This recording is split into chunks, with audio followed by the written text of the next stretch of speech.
नमस्कार दोस्तों, स्वागत है हमारे YouTube चैनल आर के टी आई में।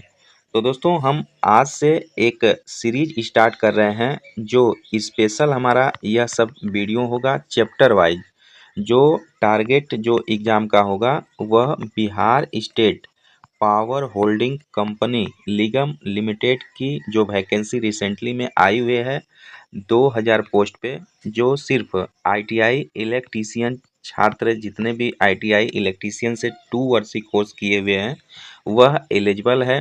तो आप सभी स्टूडेंट फॉर्म को सक्सेसफुल सबमिट भी कर दिए हैं। तो कुछ कारण वजह से वैकेंसी को पेंडिंग किया गया है, लेकिन नो डाउट अभी फिर से रिसेंटली में जो आरक्षण वाला है मुद्दा उसको देखते हुए उस पर ऑनलाइन होगा। देन उसके बाद एक डेट रखा जाएगा। तो आप लोग अपना प्रिपरेशन जारी रखिए। और दोस्तों यह गुड अपॉर्चुनिटी है क्योंकि 2000 वैकेंसी है और टेक्निकल ग्रेड 3 पे यह डायरेक्ट वैकेंसी रिक्रूटमेंट किया गया है। तो दोस्तों हम आज से जो है यह सीरीज जो स्टार्ट कर रहे हैं, तो इसका मोटिव ये है कि इलेक्ट्रीशियन का जितना भी यानी 18 चैप्टर जो हमें पढ़ना है, ओके, तो उसका हम बारी बारी से चैप्टर वाइज डिस्कशन करेंगे। ठीक है, वो भी फुल्ली डिस्कशन करेंगे दोस्तों। तो हम इससे पहले भी यूपी पीसीएल का टारगेट बैच दे चुके हैं, ओके, उसमें भी बहुत सारे स्टूडेंट को बेनिफिट हुआ। तो ये सब सीरीज जो है आज से स्टार्ट कर रहे हैं। तो आप लोग ज़्यादा से ज़्यादा वीडियो को शेयर करिए और इसमें पार्ट वाइज क्वेश्चन आने वाले हैं, ओके। जैसे इल्यूमिनेशन आज चैप्टर हम स्टार्ट कर रहे हैं, तो इसका हम टॉप 25 क्वेश्चन देखेंगे। देन उसके आगे हम देखेंगे यानी जो इल्यूमिनेशन चैप्टर है, तो इसमें जितना भी क्वेश्चन बन सकते हैं उसका सारा डिटेल सॉल्यूशन हम करने वाले हैं, ओके दोस्तों। तो ज़्यादा ज़्यादा आप लोग वीडियो को शेयर कर दीजिएगा। चैनल पे नए हैं तो सब्सक्राइब जरूर कर लीजिएगा। आज का हमारा जो चैप्टर रहने वाला है वह प्रदीप्ति रहने वाला है, इल्यूमिनेशन रहने वाला है, ओके दोस्त। तो इसका हम क्वेश्चन देख लेते हैं। देखिए इसमें पहला क्वेश्चन बोल रहा है कि विद्युत डिस्चार्ज लैंप में प्रकाश ऊर्जा का उत्पादन के कारण होता है, okay. In electrical discharge lamp, जो विद्युत डिस्चार्ज लैंप है, तो the production of light energy in due to, यानी दोस्तों किसके कारण जो विद्युत डिस्चार्ज लैंप है वह प्रकाश ऊर्जा का उत्पादन करता है। ऑप्शन पहला दिया है वाष्प या गैस के आयनीकरण के कारण। तो ऑप्शन पहला ही सही बोल रहा है, क्योंकि दोस्तों जो विद्युत डिस्चार्ज लैंप है उसमें जो विद्युत डिस्चार्ज लैंप है, जो प्रकाश ऊर्जा का उत्पादन होता है ionisation of gas or vapour, यानी वाष्प या गैस के आयनीकरण के द्वारा उत्पन्न होता है, प्रोड्यूस होता है। तो इसका जो राइट आंसर हो जाएगा ऑप्शन ए बिल्कुल सही हो जाएगा। दोस्तों जो विद्युत डिस्चार्ज लैंप होता है वह ऊर्जा का उत्पादन वाष्प या गैस के आयनीकरण के कारण होता है, ओके। तो दोस्तों इसमें जो निष्क्रिय गैस भरी जाती है, याद रखेंगे, जो इसमें निष्क्रिय गैस भरी जाती है इसमें सोडियम या मरकरी की वाष्प भरी जाती है। या तो सोडियम भरी जाती है या फिर मरकरी का वाष्प भरा जाता है, ओके, याद रखेंगे। और दोस्तों इसका जो इलेक्ट्रोड फिलामेंट होता है इसमें दो, मतलब इसमें दो दो इलेक्ट्रोड या फिलामेंट प्रयुक्त किए जाते हैं, ठीक है। और ये सब मिलकर आपका यह गैस ये लैंप बनता है। तो बेसिकली यह जो प्रकाश का उत्पादन करता है ionisation of gas or vapour, यानी वाष्प या गैस के आयनीकरण के कारण उत्पन्न होता है। राइट आंसर ऑप्शन ए बिल्कुल सही हो जाएगा। क्वेश्चन नंबर 2 है गैसों में विद्युत विसर्जन कब होता है। दोस्तों जो गैस होती है तो गैस में विद्युत का विसर्जन यानी डिस्चार्ज कब होता है। तो ऑप्शन पहला दिया है जब गैसीय माध्यम से विद्युत धारा प्रवाहित होती है। तो दोस्तों बिल्कुल ऑप्शन ए सही बोल रहा है कि गैस में जो विद्युत विसर्जन होता है कब होता है, तो जब गैसीय माध्यम से विद्युत धारा प्रवाहित होती है तब क्या होता है, विद्युत विसर्जन होता है, ओके। ये बात याद रखेंगे। इसका जो राइट आंसर हो जाएगा ऑप्शन ए सही हो जाएगा। क्वेश्चन तीसरा है मरकरी वेपर लैंप में निम्नलिखित में से कौन सा प्रभाव लागू होता है। ठीक है दोस्तों, जो मरकरी वाष्प लैंप है वह नीचे 4 ऑप्शन दिया गया है, कौन सा प्रभाव लागू होता है। ऑप्शन पहला दिया है गैस आयनीकरण प्रभाव, ठीक है। तो सही ऑप्शन पहला है। दूसरा ताप प्रभाव, तीसरा चुंबकीय प्रभाव, चौथा रासायनिक प्रभाव। तो दोस्तों जो मरकरी वेपर लैंप है वह जो प्रभाव लागू होता है गैस आयनीकरण प्रभाव लागू होता है। तो इस पर इसका राइट आंसर ऑप्शन ए बिल्कुल सही हो जाएगा। प्रश्न अगला है, एक कैंडेला के स्रोत के प्रति इकाई ठोस कोण में निहित फ्लक्स को डैश कहा जाता है। दोस्तों जो एक कैंडेला के स्रोत के प्रति इकाई ठोस कोण में निहित जो फ्लक्स होती है डैश क्या कहा जाता है। तो याद रखेंगे उसे हम ल्यूमेन कहते हैं। ओके, क्या कहते हैं? ल्यूमेन कहते हैं। जो एक कैंडेला स्रोत में एक ठोस के उत्सर्जित होने वाली जो प्रकाश की कुल मात्रा होती है वह क्या होती है? एक ल्यूमेन कहलाती है। तो दोस्तों इसका जो राइट आंसर हो जाएगा क्या हो जाएगा?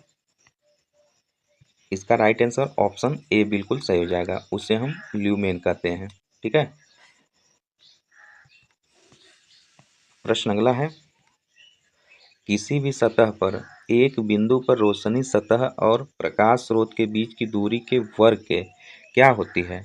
डायरेक्टली प्रोपोर्शनल होती है, इनवर्सली होती है, इंडिपेंडेंट होती है, इक्विवेलेंट होती है। तो देखिए दोस्तों, जो किसी भी सतह पर एक बिंदु पर रोशनी सतह और प्रकाश के बीच की दूरी के क्या होती है? वर्ग के व्युत्क्रमानुपाती होती है। जो ई होती है 1/d² होता है। ओके, तो इसका जो राइट आंसर हो जाएगा क्या हो जाएगा? ऑप्शन बी बिल्कुल सही हो जाएगा।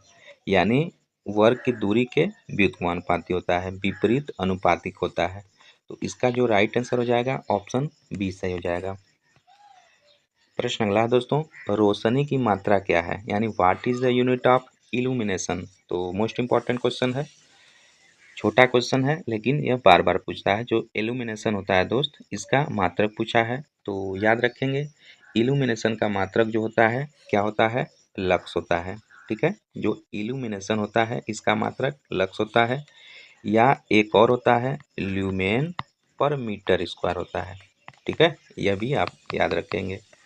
तो इस पर इसका राइट आंसर क्या हो जाएगा? ऑप्शन सी बिल्कुल सही हो जाएगा। दोस्तों जो ज्योति तीव्रता होती है इसका मात्रक जो होता है कैंडिला होता है।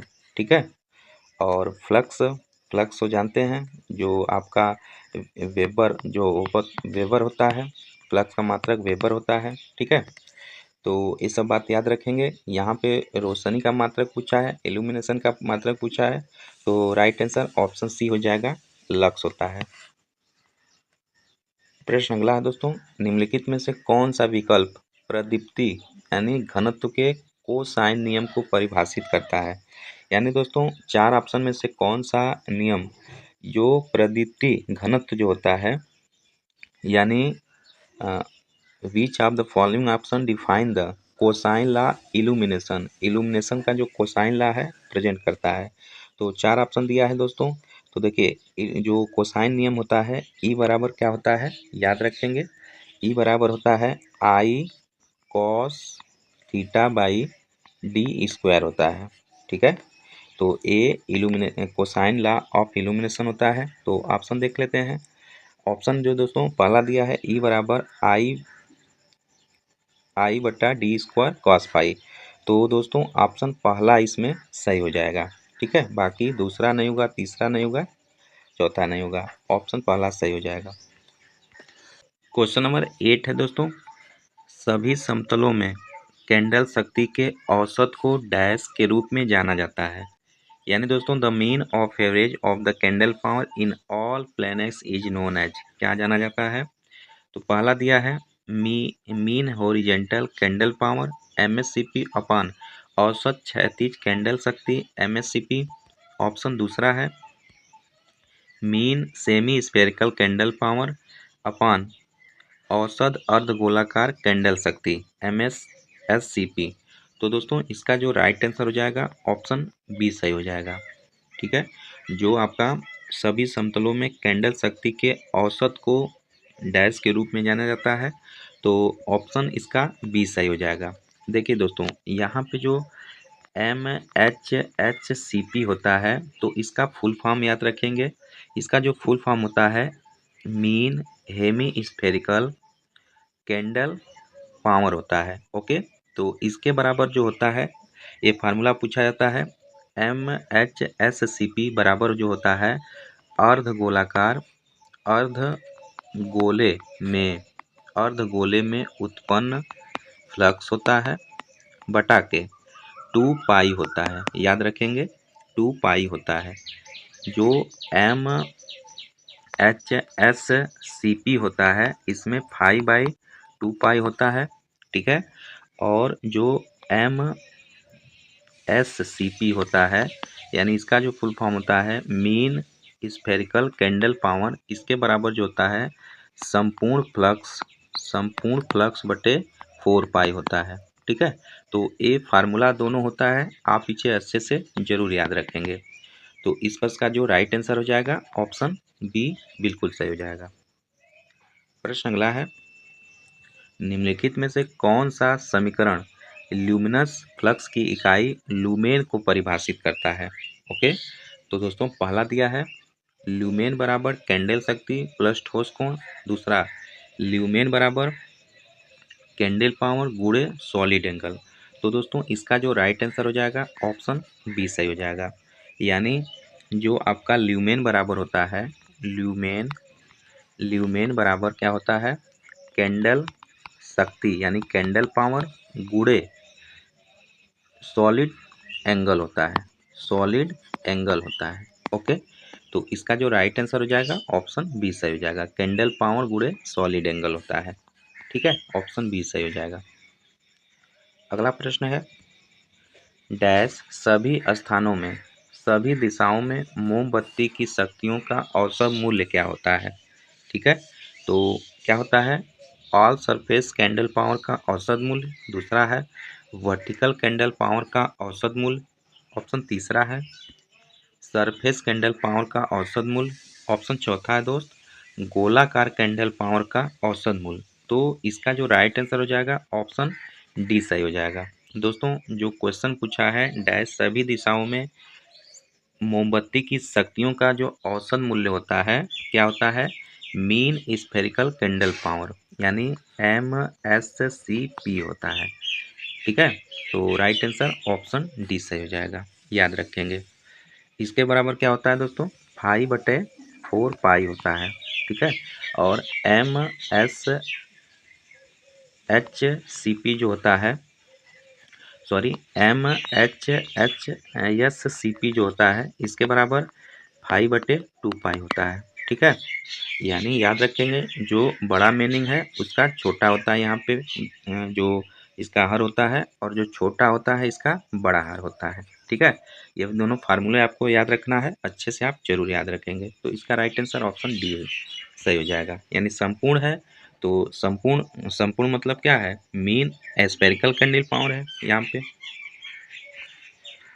अगला प्रश्न है, सतह के किसी बिंदु पर रोशनी ल्यूमिनस फ्लक्स द्वारा नॉर्मल के साथ बनाए जाने वाले कोण को कोसाइन के क्या होता है, ठीक है। तो क्या होता है इन्वर्सली होता है, डायरेक्टली होता है, इक्वल होता है, यानी स्क्वायर होता है। तो दोस्तों इसका जो राइट आंसर हो जाएगा क्या हो जाएगा ऑप्शन बी हो जाएगा।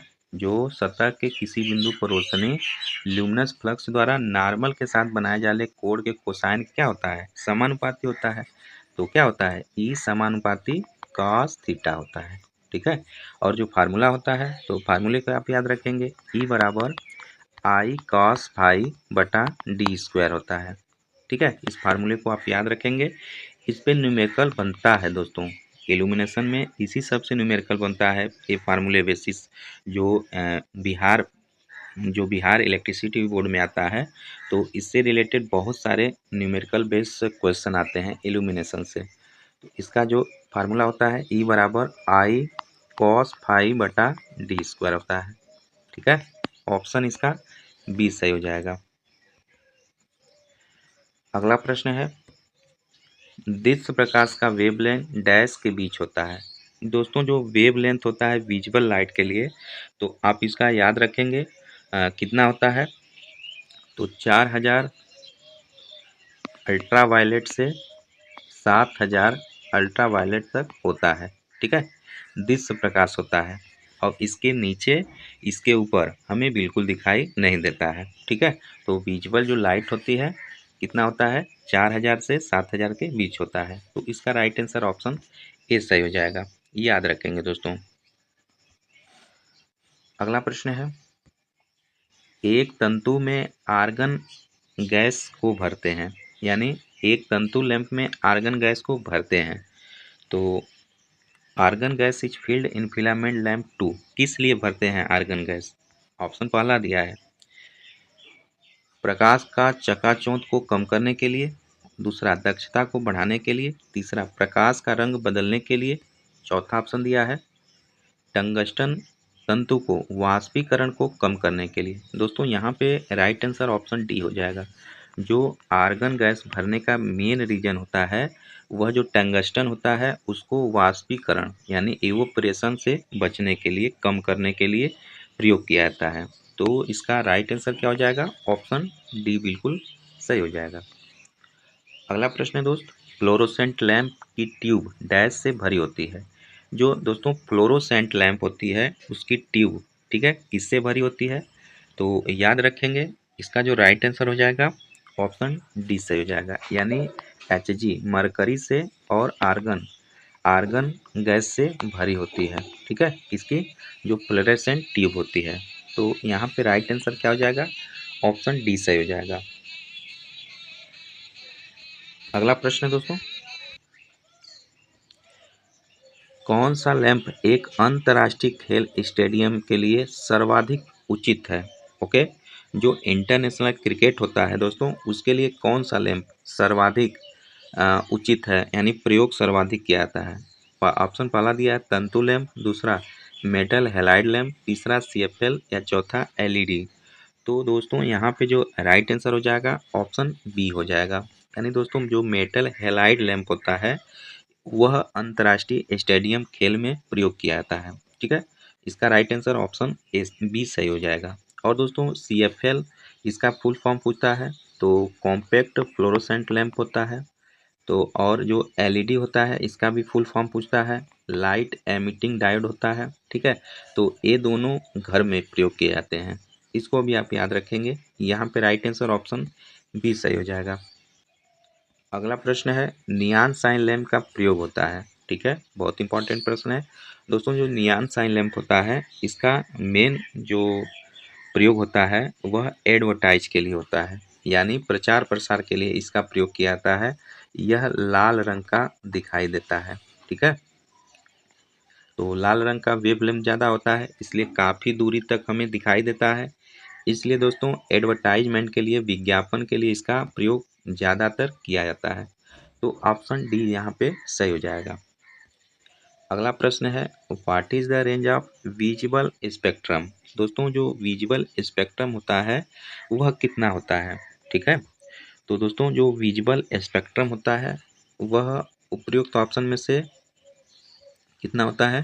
तो 380 नैनोमीटर से 740 नैनोमीटर तक होता है। ओके, तो 380 नैनोमीटर, यन से नैनो, तो 1 नैनोमीटर बराबर जानते हैं 10⁹ मीटर होता है। तो इसको भी आप याद रखेंगे। तो जो विजुअल स्पेक्ट्रम होता है 380 नैनोमीटर से 740 नैनोमीटर के बीच होता है। राइट आंसर ऑप्शन बी यहाँ सी यहाँ पे सही हो जाएगा। ठीक है, प्रश्न अगला है दोस्तों, निम्न में से कौन सा लैंप एक वर्णी प्रकाश देता है? ठीक है, which of the following lamp gives monochromatic light? एक वर्णी प्रकाश देता है, कौन देता है? Sodium vapour lamp, tube light, GLS lamp, mercury vapour lamp. तो दोस्तों इसका जो राइट आंसर हो जाएगा ऑप्शन ए सही हो जाएगा। ओके, जो सोडियम वेपर लैंप होता है एक वर्णी प्रकाश देता है, इसका राइट आंसर ऑप्शन ए सही हो जाएगा। दोस्तों मोनोक्रोमेटिक का मतलब क्या होता है कि एक वर्णी प्रकाश देना, जैसे यह पीले रंग का प्रकाश देता है। ठीक है, इसीलिए इसे मोनोक्रोमेटिक कहते हैं। और भी इससे जो जुड़े जानकारी है इसको हम देख लेते हैं। जैसे कि देखिए यह क्या करता है, इसके बीच क्या क्या गैस भरी रहती है? तो इसके बीच दोस्तों सोडियम और नियान सोडियम और नियान गैस भरी रहती है, इसको आप याद रखेंगे। और जो दोस्तों इसका जो कार्यकारी घंटा होता है 3500, ठीक है, 3500 आवर तक होता है, यानी 3500 घंटे तक यह वर्क कर सकता है, ठीक है।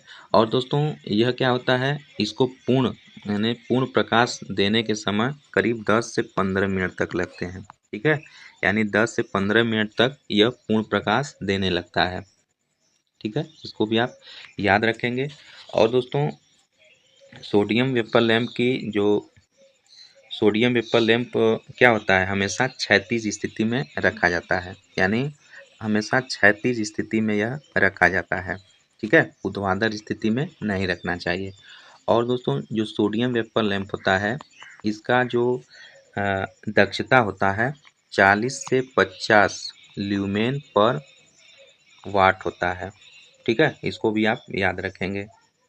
और दोस्तों इसका जो प्रयोग होता है सड़क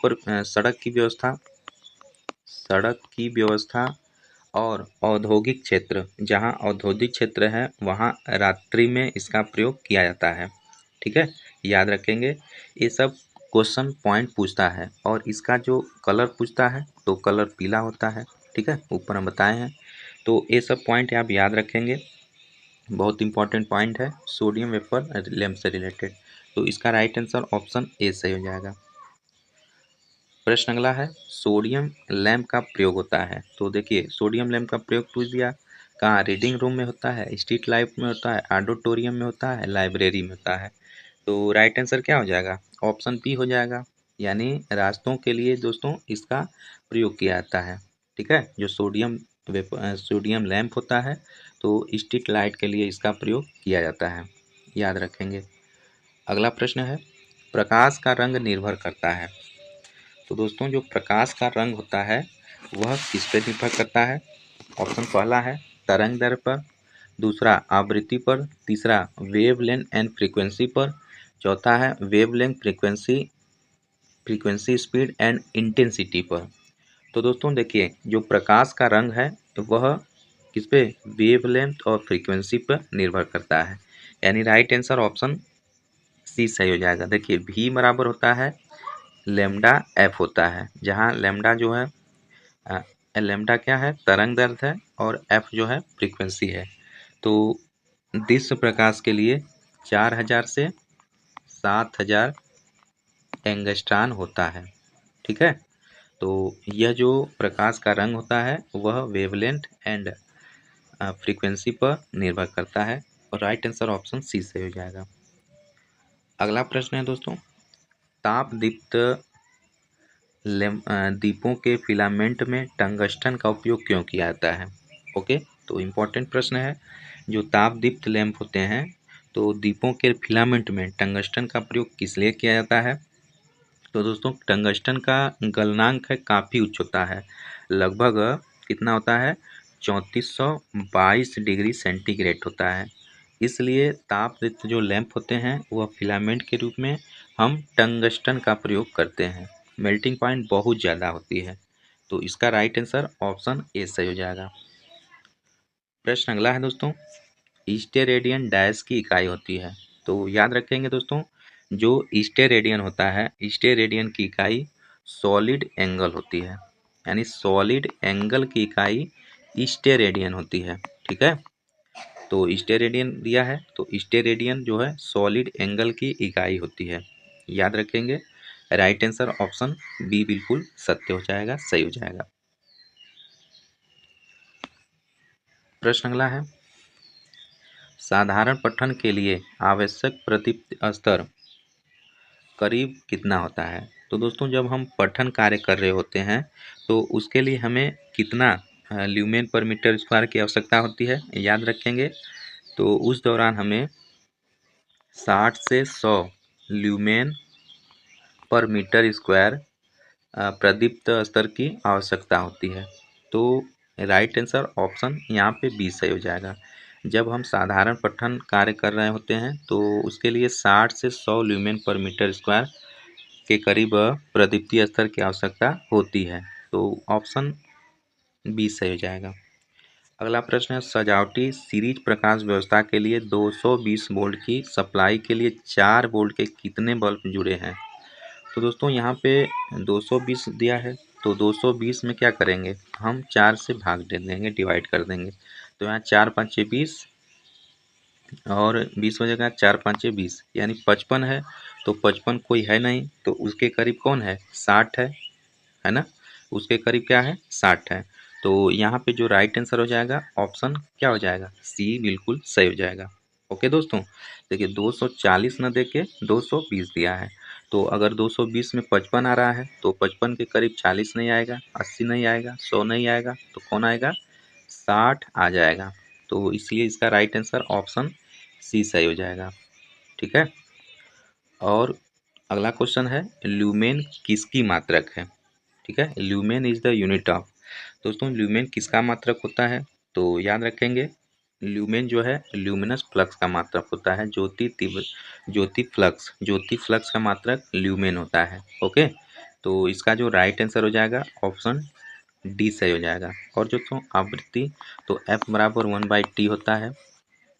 ठीक है, ल्यूमिनस इंटेंसिटी इसका क्या होता है, कैंडेला होता है। और लाइट वेवलेंथ प्रकाश का तरंग दैर्ध्य, इसे लैम्डा से शो करते हैं। ठीक है, तो याद रखेंगे 25 नंबर का क्वेश्चन का राइट आंसर ऑप्शन डी सही हो जाएगा।